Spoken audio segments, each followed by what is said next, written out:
오늘 읽으셨던 이 내용 우리가 잘 알고 있는 선한 사마리아인의 비유입니다. 아마도 신약 성경 속에서 이 탕자 비유와 더불어서 가장 감동적이기도 하고 또 가장 또 근본적인 이야기를 하고 있는 비유이리라 이렇게 생각이 되어집니다.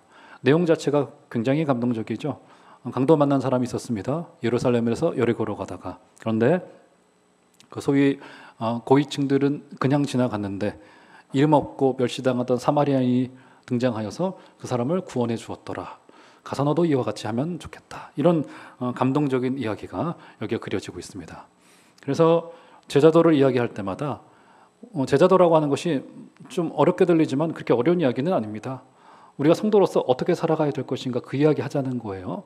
제자도를 이야기할 때마다 이 선한 사마리아인의 비유는 언제고 이렇게 등장하고 있고 우리가 인용할 수 있는 굉장히 감동적이고 또 이 안에 담겨있는 그 주옥 같은 몇 가지의 진리들은 참 우리가 성도로서 본받아야 될 부분들이 상당히 좀 많이 있다 이런 생각을 하게 됩니다. 오늘 그런데 이 이야기가 어떻게 시작되어졌냐면 오늘 25절을 보시면 사실은 비유로부터 시작되어지진 않았어요. 주님과 한 율법교사의 대화로부터 시작이 되어졌습니다. 25절 한번 다 같이 읽어보도록 하겠습니다. 시작. 어떤 율법교사가 일어나 예수를 시험하여 이르되 선생님 내가 무엇을 하여야 영생을 얻으리이까. 예, 어떤 대화로부터 시작되어졌습니까? 주님과 한 율법교사 사이에 있었던 영생에 관한 대화로부터 시작되어져서 이 이야기가 결국 이웃사랑 또 이웃사랑의 실천 대상이 누구냐의 문제로까지 이어지고 있는 것임을 확인했습니다. 자, 영생에 관한 질문을 이 한 율법교사가 합니다. 물론 이제 이 뒤에도 나오지만 이 율법교사의 질문의 의도는 그렇게 온당치는 않았습니다. 저의를 가지고 있었고 그리 순수한 마음을 가지고 하지는 않았었어요. 그럼에도 불구하고 지금 이 율법교사가 주님께 던진 이 질문은 굉장히 중요하고 굉장히 유효합니다. 맞죠, 여러분? 여러분, 이 질문은요, 모든 인간들이 근본적으로 가지고 있는 질문이에요. 여러분 생각해 보십시오. 사람이 살아간다는 것, 사람의 죽음의 문제, 영생을 갈구하는 것. 여러분, 이것은 인간이라면 누구나 다 한 번쯤은 생각해 봤을 만한 그런 주제들이고 질문들인 것이 분명합니다. 이 질문은 끊임없이 우리에게 와서 질문을 던집니다. 어떤 질문을 던집니까? 너는 삶을 뭐라고 생각하느냐? 너는 과연 죽음 앞에 섰을 때 어떤 이야기를 할 것이냐? 너는 이 영생이라고 하는 이 선물에 대해서 어떻게 생각하고 있느냐? 여러분, 인생이라고 한다면 이 질문을 피할 길이 없습니다. 언젠가는 한번 우리가 마주해야 될 굉장히 중요하고 굉장히 근원적인 질문이에요. 여러분, 이 질문 속에 담겨져 있는 굉장히 중요한 한 가지의 주제가 뭡니까? 뭐예요? 우리의 한계라고 하는 주제입니다. 우리의 한계. 여러분, 우리는 삶에 대해서 알지 못합니다. 죽음을 극복할 도리가 없습니다. 그리고 우리 스스로에게 영생이라고 하는 선물을 스스로에게 선물해 줄 수 있는 능력이 우리 가운데 존재하지 않아요.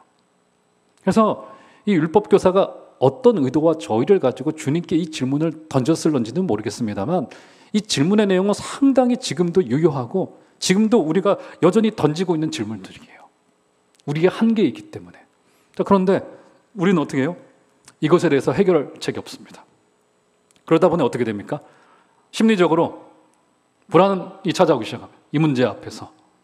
그래서 이 문제 때문에 사람은 크게 두 가지의 해결책을 스스로에게 내놓습니다.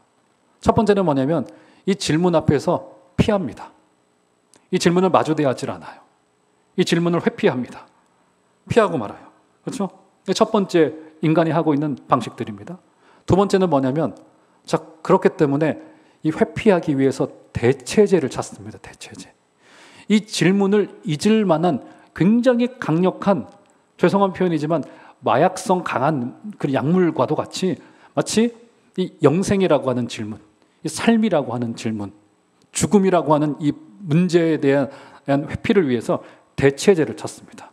그 질문을 마주대하지 않을 만한 소재들을 우리의 인생에 끄집어 가지고 들어오기 시작을 합니다. 그렇죠? 그래서 마치 어떤 것과도 같냐면 우리 아이들이 집밥을 먹지 않더라도 하루 종일 과자만 주고 사탕만 주더라도 아이들은 어떻게 느낍니까? 배부르다고 느껴요. 나는 괜찮다고 느낍니다. 건강하지 않아도 아이들에게 사탕만 쥐어주고 과자만 쥐어주고 하루 종일 케이크만 먹으라고 두면은 아이들은 그렇게 할 거예요. 그리고 만족할 겁니다. 그렇죠?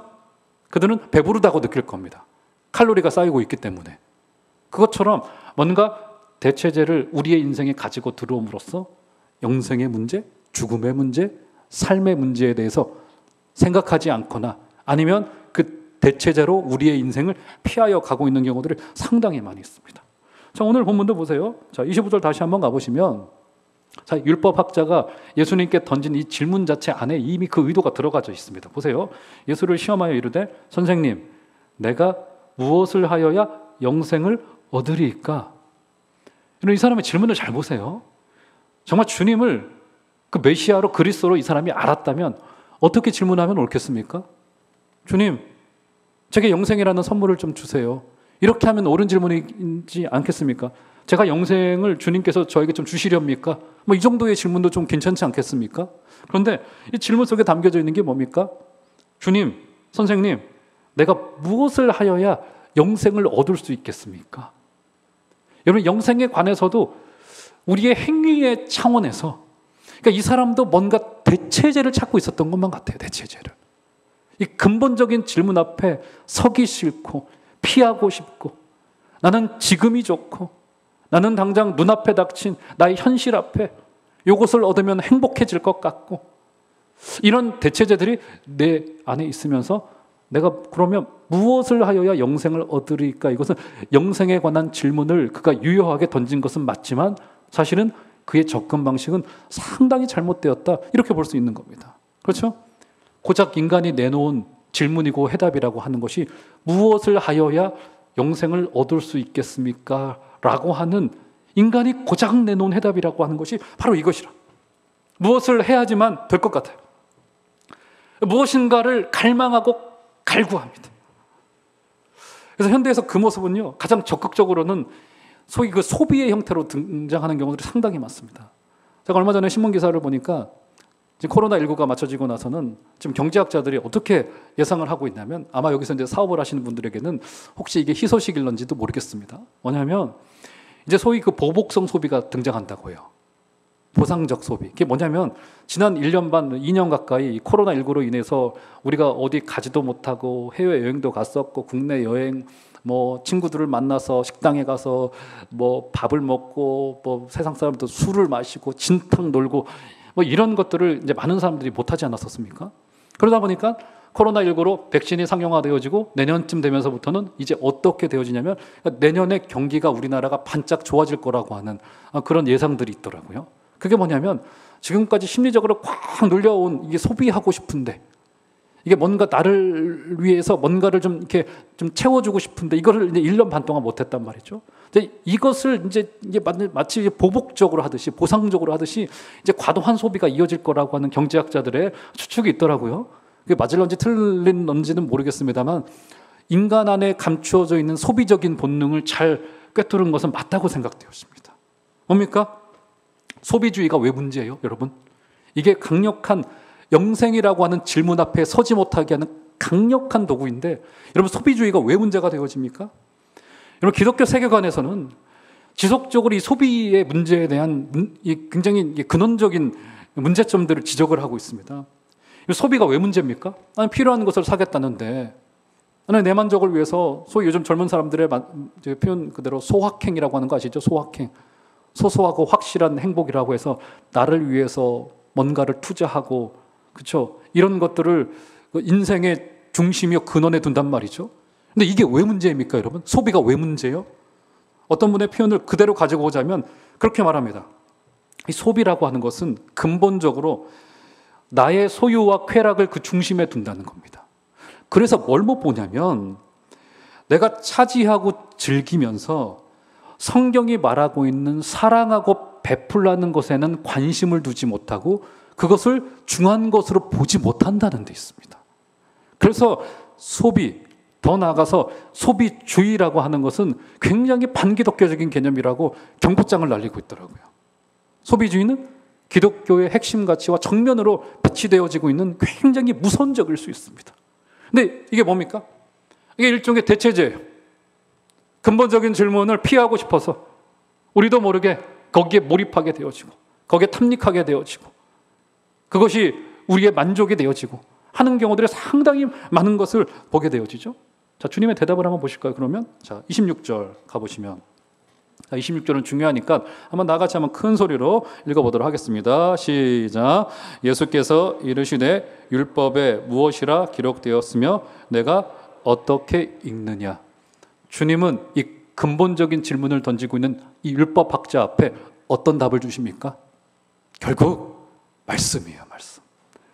여러분 놀랍게도 주님은 율법에 어떻게 기록되어져 있느냐 그리고 너는 그것을 어떻게 읽고 있느냐 라면서 결국 말씀이라고 하는 답을 내놓고 있습니다. 말씀이라고 하는.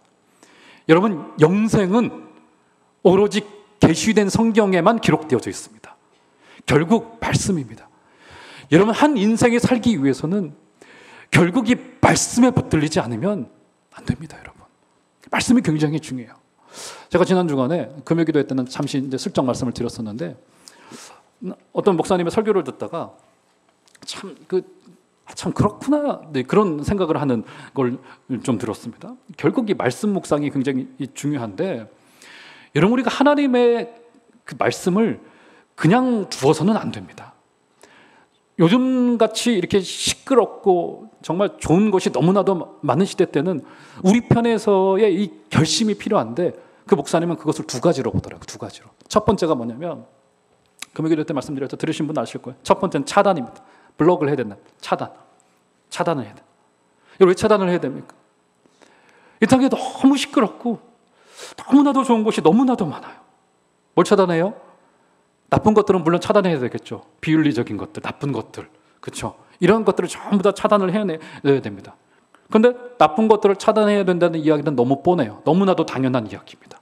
근데 문제는 뭐냐면 뻔하지 않은 것인데 방해되는 것들이 있더라고요. 보니까 여러분 지금 코로나19 시대 때 성장한 것 중에 하나가 있는데 그게 뭐냐면 이제 이 유튜브를 비롯한 이 온라인 시장입니다. 아마 이제 여러분들도 예배 못 나오실 때 유튜브를 통해서 예배 중계하시고 하는 것들을 보셨을 텐데 이 온라인 시장이 정말 폭발적으로 증가했다라고 하더라고요. 온라인 시장이 증가했습니다.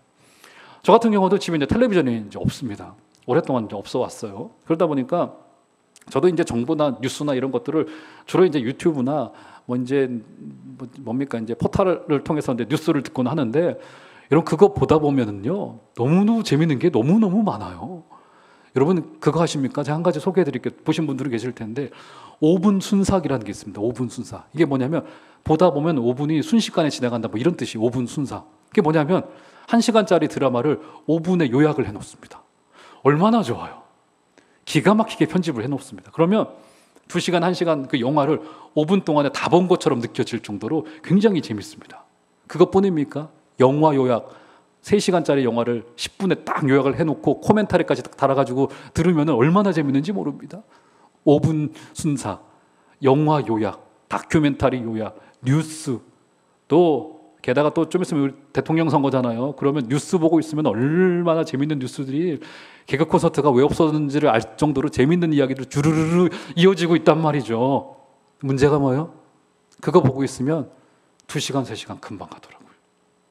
그러면 내가 도대체 내 머릿속에 내 영혼 속에 뭘 집어넣지? 이런 생각이 찾아 들어올 때가 너무나도 많아요. 그래서 여러분 저도 아직 5분 순삭은 못 끊겠더라고요. 여러분 제가 지금 끊으려고 하는데 너무너무 재밌어요. 저를 위해 기도해 주시길 바랍니다.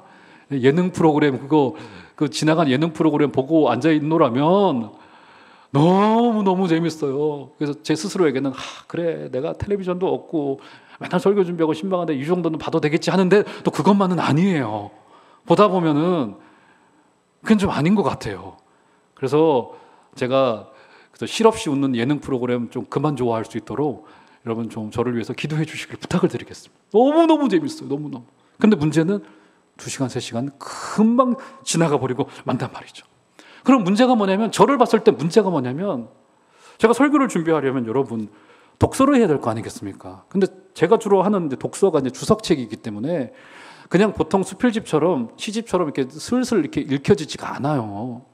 한 줄 한 줄을 읽더라도 생각을 해야 되고 또 번역된 책들은 그렇게 읽히기가 쉽지가 않습니다. 근데 문제는 뭡니까?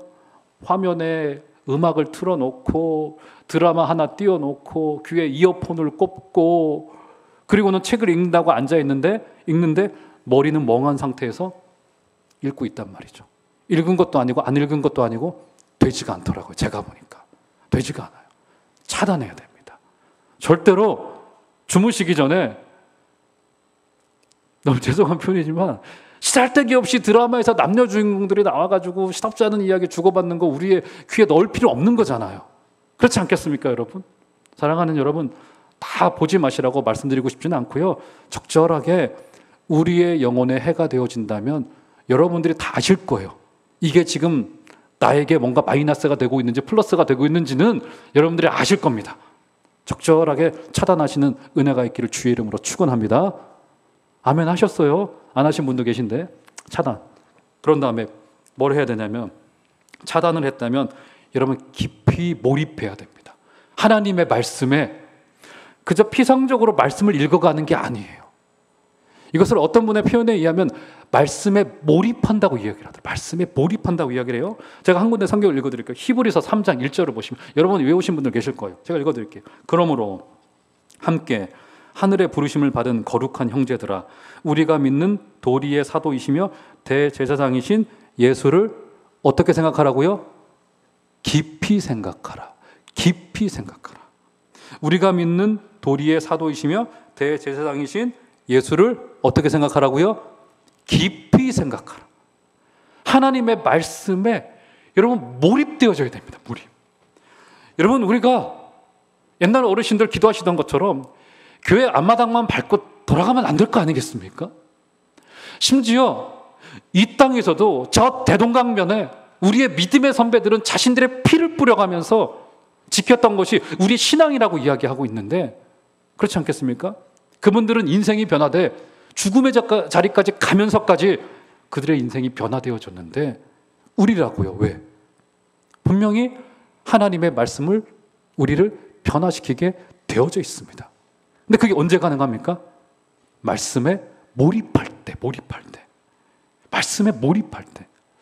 제가요, 지난 주간에 이런저런 자료들을 읽고 책을 읽다가 한 분이 대담을 하신 그 글을 제가 읽었습니다. 근데 그분이 누구시냐면, 저기 이제 합신 신대원의 설교학 교수님이신 권호 목사님께서 이제 본인이 이제 설교학자로서 이 설교에 대한 여러 가지 연구를 하시면서 내렸던 결론이에요. 대담자가 질문을 합니다. 어떤 질문을 던지냐면, 변화를 이끄는 설교가 어떻게 가능하겠습니까? 이 질문을 받으셨어요. 그 권호 교수님께서. 그랬더니 그 교수님께서 내놓으신 대답이 일단 저의 지평에서는 정말 기가 막힌 이야기를 하셨습니다. 제가 그래서 그것을 그대로 인용해서 가지고 왔으니까 여러분 들어보시길 바라겠어요. 그분이 이렇게 말씀하시더라고요. 질문이 변화를 이끄는 설교가 어떻게 가능하겠습니까? 이런 말씀을 하시더라고요. 본문 몰입과 깊은 영성을 강조하고 싶습니다. 무엇보다 본문에 완전히 몰입해야 합니다. 적어도 하루에 2-3시간씩 본문에 몰입해야 합니다. 설교자가 본문에 몰입하지 않으면 절대 청중을 몰입시킬 수 없습니다. 맞아요, 여러분. 하나님의 말씀에 몰입되지 않으면 우리의 영혼은 변화되질 않습니다. 제가 그래서 오늘 누가복음 10장의 본문을 준비하기 위해서 화장실에 갈 때도 본문을 읽어보고 하루에 2시간씩 3시간씩 본문을 묵상하고 그 본문을 만지고 또 원고를 고치고 하는 작업이 수행되지 않으면, 저부터 하나님의 말씀에 이 본문에 몰입되지 않으면 이 예배 시간을 통하여서 여러분들에게 어떻게 은혜를 끼치겠습니까? 여러분의 영혼도 마찬가지세요.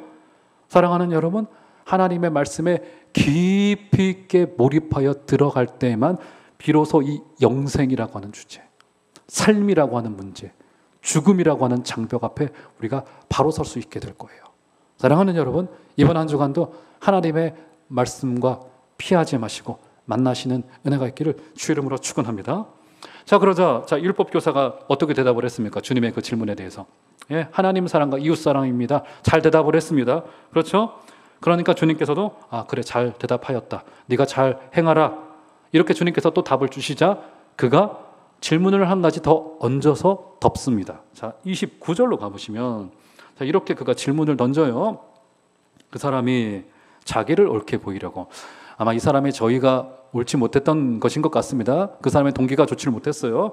자기를 옳게 보이려고 예수께 여짜오되 그러면 내 이웃이 누구니까? 지금 이 사람이 잘 대답을 했습니다. 예, 하나님 사랑이고 이웃 사랑입니다. 아, 그래, 잘 대답하였다. 가서 행하라 하니까 그 사람이 한 가지 질문을 더 엎어서 질문을 던지는데, 그 질문이 뭐냐면, 그러면 내 이웃이 누구겠습니까? 내 성경 저자는 그 사람의 동기가 잘못되어져 있었다고 밝혀놓고 있습니다. 즉, 이 사람의 지금 질문 속에 담겨져 있는 그 저의와 의도가 무엇이었을까요? 내 이웃이 누구냐는 질문이 궁금했다라기보다는 이 사람은 이미 그의 대답을 가지고 있었습니다. 그리고는 지금 예수님의 입술로부터 무엇을 확인받고 싶었냐면, 내 이웃이 누군지 궁금하기보다는 누가 내 이웃이 될 수 없는지를 예수님의 입을 통하여 확인받고 싶었던 것이 분명합니다. 율법학자였기 때문에 정통 유대인이었죠. 그렇죠? 그래서 주님께서는 그의 이 질문에 답하기 위해서 오늘 그 유명한 사마리아인, 선한 사마리아인의 비유를 하시면서 이 이야기를 이끌어가고 계십니다. 자, 선한 사마리아인의 비유. 자, 사마리아인의 비유를 주님께서 이제 30절로부터 이렇게 시작을 하세요. 자, 한번 30절. 다 같이 이것은 한 소리로 한번 읽어보도록 하겠습니다. 시작. 예수께서 대답하여 이르시되 어떤 사람이 예루살렘에서 여리고로 내려가다가 강도를 만나매 강도들이 그 옷을 벗기고 때려 거의 죽은 것을 버리고 갔더라. 어떻게 됩니까? 예루살렘에서 여리고로 내려가는 길에 한 사람이 거기서 강도를 만나서 그 사람을 때려서 그 사람이 거의 시체처럼 널브러져 있었던 상황이 된 겁니다. 여러분, 실제로 예루살렘에서 여리고는 약 한 1km 정도의 높이의 차이가 있었다라고 해요. 그래서 예루살렘에서 여리고로는 이렇게 쓱 내려가는 정도의 길이 되어졌다고 합니다. 완만하게 내려가는 나지막한 길이 되어졌다고 알려져 있습니다. 그때 당시에 예수님 시대에 비유 속에서만이 아니라 실제로 강도들이 굉장히 많이 이제 출몰했었다라고 합니다. 그래서 그때 당시에 문서를 뒤져보면은 여기에 이제 강도들이 출현해서 문제가 되어지고 사회적인 문제가 되어져서 그때 당시에 문헌에도 기록되어졌고 이런 일들이 있었기 때문에 주님께서는 아주 없는 이야기를 하신 것이 아니에요. 실제로 벌어지고 있는 이야기들을 하신 것임이 이제 분명합니다. 자, 강도 만난 자가 널브러져 있었습니다. 첫 번째 누가 지나갑니까? 뭐 다 읽지는 않겠습니다만 잘 알고 계시죠? 누굽니까? 첫 번째 제사장. 제사장들이 제사장이 지나갑니다. 그런데 그를 보고 그냥 지나쳐가죠. 자, 두 번째 누가 등장하죠? 레위인. 그러니까 지금 이제 제사장이 등장했다는 것만으로도 이야기를 듣고 있는 청자들에게는 어떤 기대감을 증폭시킬 수 있냐면, 아, 이제 됐구나, 이 문제가 해결되어지겠구나 라는 기대를 가질 만한 이스라엘 백성들의 최고점에 있었던 인물이 지금 지나가고 있는 상황이었습니다. 제사장. 두 번째 레위인. 레위인이 지나가는데 두 사람 모두 다 동일하게 널브러져 있는 시체와도 같은 그 사람을 보고 그냥 지나가 버리고 맙니다. 맞죠, 여러분? 자, 강도 만난 자를 도와줄 거라 기대했던 인물들이었지만 알려지지 않은 어떤 이유들 때문에 지금 그 사람을 보고 그냥 지나가 버리고 말았습니다. 둘 모두. 맞죠? 자, 먼저서 주목할 것은 제사장과 레위인이 둘이 쌍으로 등장했다는 것이 굉장히 중요합니다. 여러분, 포로기 이후 시대 때 문헌들을 살펴보면 이스라엘의 의식 구조들을 알 수 있는데, 이스라엘 사람들의 의식 구조 안에는 어떤 사람에 대한 어떤 구조를 가지고 있냐면 오로지 세 종류의 사람밖에는 등장하지 않습니다. 첫 번째 제사장, 두 번째 레위인, 그 다음에 일반 유대인들. 이게 이제 그들이 가지고 있었던 의식의 구조 속에 들어가져 있었던 사람에 대한 관념이었습니다. 여기에는 뭐 이방인, 사마리아인, 심지어 로마인들까지도 전혀 들어와 있지 않아요. 그들의 의식 구조 속에는 오로지 사람이라고 한다면 인간은 오로지 제사장, 레위인, 일반 유대인이라고 하는 삼층 구조로 되어져 있다. 이렇게 이해했던 것이 그들의 의식 구조였었어요. 자, 그러면 우리가 상상하기는 힘들지만 이 이야기를 듣고 있었던, 비유 이야기를 듣고 있었던 청자들의 입장에서 제사장, 레위인이 등장했다면 세 번째 등장할 법한 인물이 누굽니까? 유대인이 등장해야 돼요. 적어도 일반 유대인이 등장해야 됩니다. 그런데 누가 등장하나 볼까요? 33절 가보시면, 자, 이렇게 말하면 33절 다 같이 한번 한 소리로 오늘 말씀의 주인공이니까 다 같이 읽겠습니다. 시작. 어떤 사마리아 사람은 여행하는 중 거기 이르러 그를 보고 불쌍히 여겨. 네, 누가 등장하죠? 한 사마리아인이 여기에 턱하니 등장하는 모습을 보고는 주님의 비유의 이야기를 듣던 유대인 청자들의 입장에서는 아마 어처구니 없었을 거예요. 아니, 제사장 레위인 다음에 사마리아인이 등장해? 이거 말이 되지 않은 지금 전개 구조를 가지고 있는 이런 상황이 되어져 있는 거란 말이죠. 등장할 자격조차도 없는 사람이 등장을 하고 났더니, 다 읽진 않겠습니다만 어떻게 됩니까?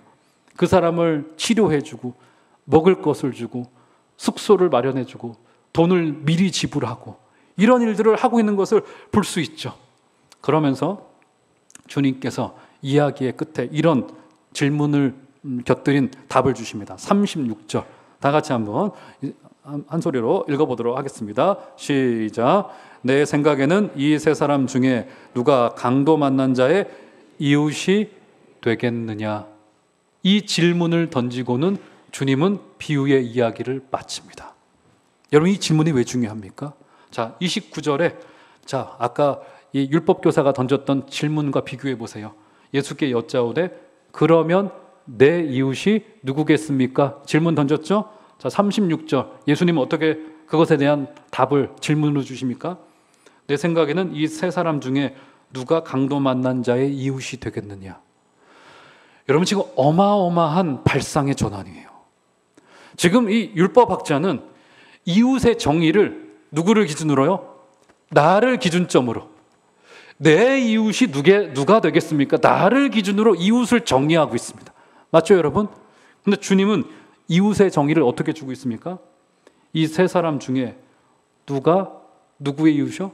강도 만난 자의 이웃. 뭡니까?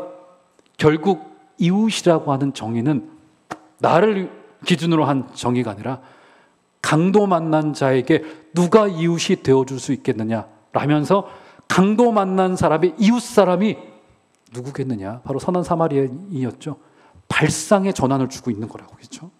완전히 그 개념을 뒤엎으셨습니다. 강도 만난 자를 축으로 이웃을 정의하자는 거예요. 그래서 사랑의 계명의 핵심은, 제자도의 핵심은 뭡니까? 결국 사랑받을 그 사람을 중심으로, 사랑받아야 될 그 사람을 중심으로 제자도가 정의되어져야 되지, 섬길 사람을 중심으로, 사랑을 베푸는 사람을 중심으로가 아니라 강도 만난 사람을 중심으로 이웃을 정의하자고, 그 이웃 사랑으로 나아가라고 주님께서 말씀하여 주고 있습니다. 사랑하는 여러분, 우리 사랑할 사람, 섬길 사람을 택하지 마십시다. 고르지 마십시다. 그 사람이 강도 만난 자라면 우리가 그 사람의 이웃 사람이 되어주어야 됩니다. 사랑하는 여러분, 이웃 사람으로서 강도 만난 자 옆에서 우리 정암제일교회가 정암동의 아픈 사람들, 어두운 사람들, 눈물 흘리는 사람들 옆에 이웃 사람이 되어져서 그에게 구제와 섬김과 사랑의 도를 다해 주시는 여러분들 되시기를 주의 이름으로 축원합니다. 자, 그래서 오늘 말씀의 결론으로, 그러니까 목사님 영생에 관한 질문으로부터 시작을 해서 강도 만난 자의 이웃이 되어주라고 말씀하셨으니까 영생에 대한 해답이 그러면 자비를 베풀어야 된다는 답입니까? 아마 이런 질문을 좀 하실 수 있으실 것 같아요. 여러분, 그렇게 이해하면 되겠습니까? 영생에 관한 답이 자비를 베풀면 된다, 이렇게 이해하면 되겠어요? 자, 그렇지는 않아요. 자, 오늘 말씀의 결론이면서 중요한 정리로서, 오늘 이 비유들이 가지고 있는 비유이기 때문에 이 안에 담겨져 있는 상징들이 무엇인가를 알 필요가 있습니다.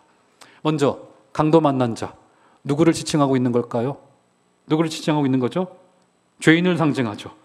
죄로 인하여 최종적인 사망 선고를 받은 널브러져 있는 죄인들, 마치 우리와도 같은 널브러져 있는 죄인들을 가리키고 있는 것이 바로 강도 만난 자라고 하는 그 죄인을 상징합니다.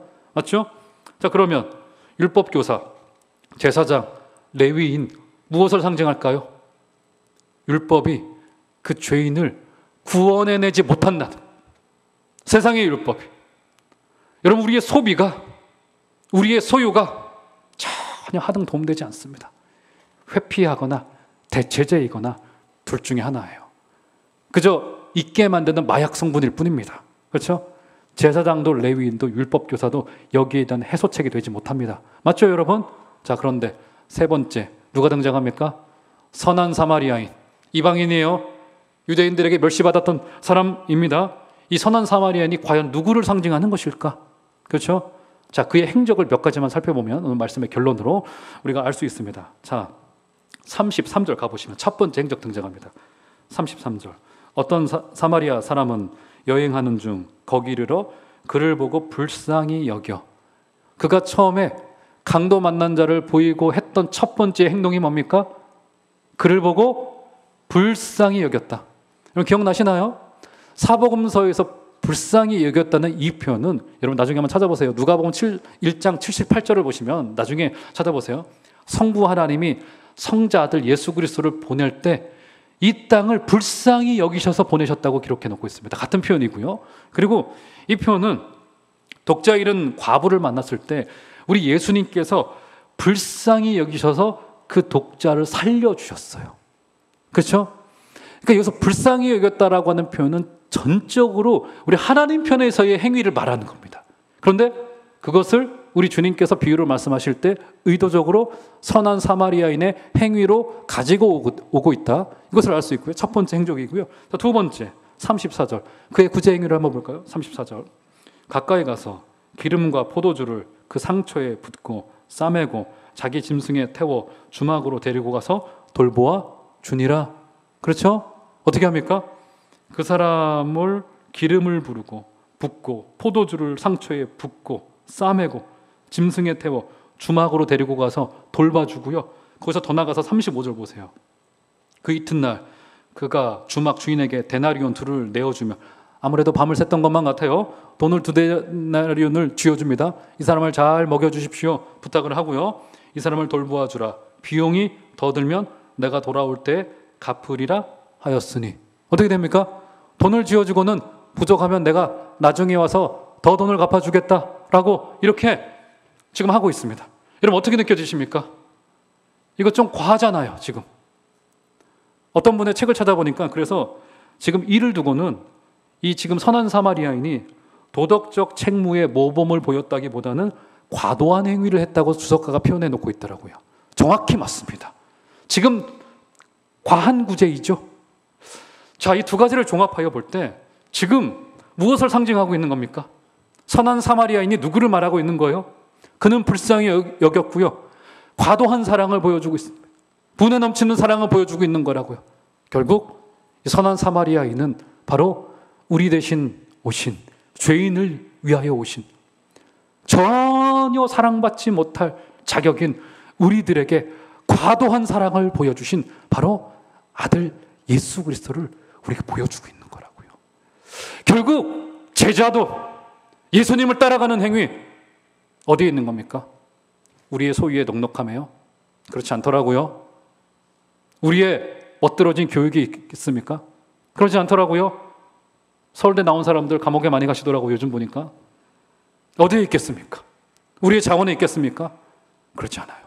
바로 우리가 십자가의 은혜에 붙들릴 때 내가 정말 강도 만난 자로서 널브러져 있었는데 좋으신 주님이 오셔서 나를 불쌍히 여겨주셔서 과한 사랑을 주셨고 나에게 어마무시한 세상의 그 어떤 것으로도 측량될 수 없는 것들을 주셨구나. 십자가의 은혜로부터 교회는 시작되어져야 되고요. 저와 여러분의 인생도 그렇게 정의되어져야 됩니다. 사랑하는 여러분, 우리 주님이 저와 여러분을 그렇게 사랑하셨어요. 이번 한 주간에도 그 주님의 은혜를 붙드시고 승리하여 주시고 기뻐하여 주시고 또 가서 너도 이와 같이 하라는 주님의 말씀에 그 은혜를 붙들고 승리하게 되시는 여러분들 다 되어주시기를 주의 이름으로 축원합니다.